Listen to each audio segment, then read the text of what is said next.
Hello, today I would like to talk about items you need to survive the winter in Astana and central to northern Kazakhstan. Winters in Astana and a lot of northern or central to northern Kazakhstan are dry, cold and dry.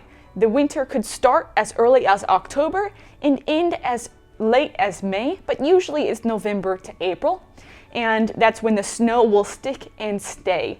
Now, it's not the snow that you can compact because it's dry. It's easy to wipe off your clothes because it's so dry, and it's very windy here. So you'll need to be prepared for dry, a lot of snow and ice, and wind. And I do want to say first that if you are from a place where you're familiar with very cold weather, where there's snow often, maybe this video won't be helpful to you. I come from Texas, a part of Texas which hardly ever snows. So I'm coming from that mindset, and I'm thinking in that mindset. Someone who's not prepared for winter at all, and then moves to a place where it is winter almost half the year. So if you already know about the snow, if you already know about winter severity, then maybe this video isn't for you. But who knows, maybe you might learn something. So let's start with the first item, the winter coat. Now you're going to need a winter coat that is longer than your waist, in my opinion, and has a hood.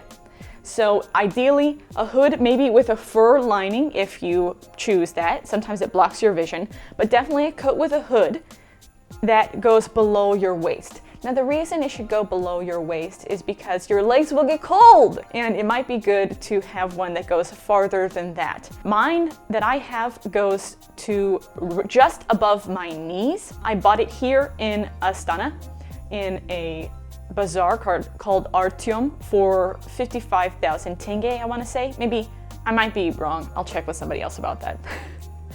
It'd be good also if it has a pocket on the inside for you to keep your phone so your phone doesn't freeze. I was also suggested to buy a coat that doesn't fit you so snugly because you might have a sweater on, and that will add a little bit of padding to your body.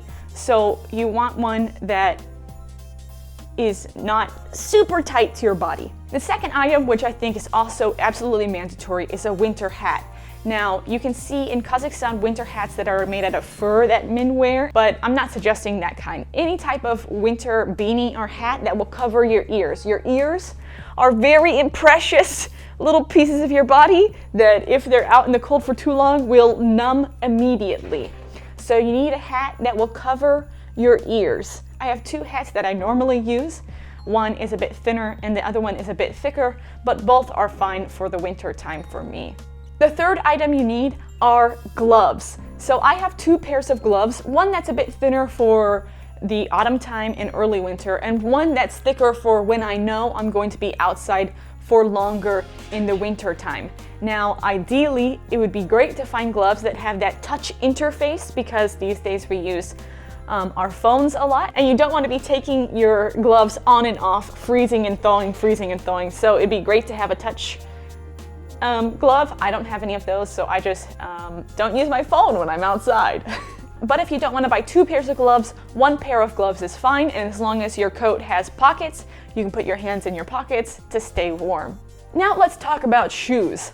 Ideally, you should buy some shoes that have good grip, that are made for the winter time. Now, my theory about this is that the uglier the shoe is, the more it looks like it's for trekking, the better it is for you. I actually don't have these shoes because I bought some winter boots that go up to almost my knee, and I slip in them all the time, but they're fashion. If you buy these types of shoes, they will help, but make sure that the bottom, the tread, is a little bit flexible. You don't want hard plastic on the bottom because that won't grip anything. You want your shoes on the bottom to have some grip. And also, the inside should have some thickness, some lining, right? You don't want your toes to freeze. Now, actually, because I'm not so good at walking in my winter boots, I actually just use tennis shoes. I use tennis shoes that have a flexible sole because it helps me regain my balance and sense the ice better. So I'm sure many people will say like, oh no, your feet will be so cold, or don't wear tennis shoes. But this is just me. I'm not telling you should do this, but if you come here, you might want to try it out. Just tennis shoes with thick socks. In my personal opinion, that helps me feel the ground better and regain my balance when I'm prone to slipping, and I'm often prone to slipping. Now, you might also say, it's winter, I need a scarf. I would say that if you buy a coat that zips up to the top of your neck and you have a hat, you actually don't need a scarf. The only time you might need a scarf is if you want to cover your face, but you can do that with other items. I own 4 scarves and use them only in the beginning of winter, or if I'm going to be out for a very long time. I actually don't use scarves that much. I just have the hat, the coat that zips up to my neck, and if it gets very cold, that hood that we talked about to double with this back neck saving. Now, if you're a person with short hair, my hair or shorter, you might need something to protect your neck, like a scarf. If you have long hair, longer than your shoulders, then that hair might actually protect your neck and you might feel even more stuffy with a scarf. But if you want to bring 1 scarf, that's fine. You don't need 4 like me. And the last mandatory item that I think you must have that's not clothing is lotion. In Astana and places that have dry winters, it is very dry. Your lips will get cracked, your hands will get cracked. My first year here, my thumb area right here got so cracked and damaged that it was permanently red and almost started bleeding. So you definitely need lotion, a heavy-duty lotion. You want something that will hydrate your skin to an extreme extent. Moving on, I also want to mention some things that maybe you don't need, but could be useful for you in particular situations. One of them is sunglasses. In Astana, it's very sunny often, and that white snow reflects the sun straight into your eyes. One thing you might be thinking of is the clothes that go under your clothes. So these might be called thermal underwear or thermal leggings, thermal t-shirts. I bought thermal leggings and thermal t-shirts, the ones that go under your clothes, before I came here, but I actually use the thermal leggings more than the thermal shirts. This is because, as I said before, your winter coat is thick and covers the top part of your body, but it doesn't cover all of your legs. I found many times that my thighs have actually become physically cold because of walking outside. So I really recommend buying some thermal leggings, some thermal underwear that you can wear under your pants. Another alternative is buying some thick, winter kind of like ski pants, which you can find in sports stores, but maybe you don't want to be wearing those around all the time. So thermal leggings would definitely help. Now, these next 2 items, I haven't personally bought myself, and I would only recommend them to people who are going to be outside for extended periods of time, and that's yak tracks and a balaclava. Your face can get very cold in the winter. It can be up to -40 here in Astana and other parts of central to northern Kazakhstan. And if you're going to be outside for a long time, you need a scarf or something to cover up this part of your face or your whole face with a balaclava. And yak tracks, I'm not sure if they're called something else, but basically they're those spikes that you can put on the bottom of your shoes. Now, that's great if you're walking outside. As soon as you get inside, you need to take those off or you'll start slipping and sliding.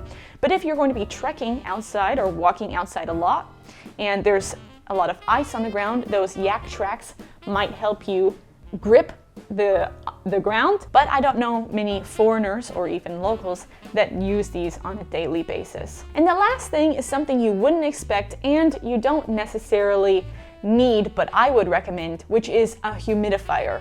So connected to that lotion thing about giving moisture back to your skin, buying a humidifier while you're in Kazakhstan to kind of rehumidify the air in your house might be helpful. I have one in my house and I turn it on when I go to sleep to kind of help me breathe better. If you'll be arriving to Kazakhstan before winter, you can buy all of these items here in Kazakhstan, and they have the necessary items for you. They know what winter's like. If, like me, you come from a place where they don't know what a serious winter is like, best to buy it here. If you're coming during winter, you at least need to bring the coat and hat with you, or else you'll freeze on arrival. If you're from Kazakhstan or you live in Kazakhstan or another cold place, and you have some recommended items, go ahead and put those in the comments below. I might have a different opinion than other people. It's best to ask around if you're coming to live or vacation in Kazakhstan during the winter time. Thank you so much for watching this video, and I'll see you in the next one. Bye-bye.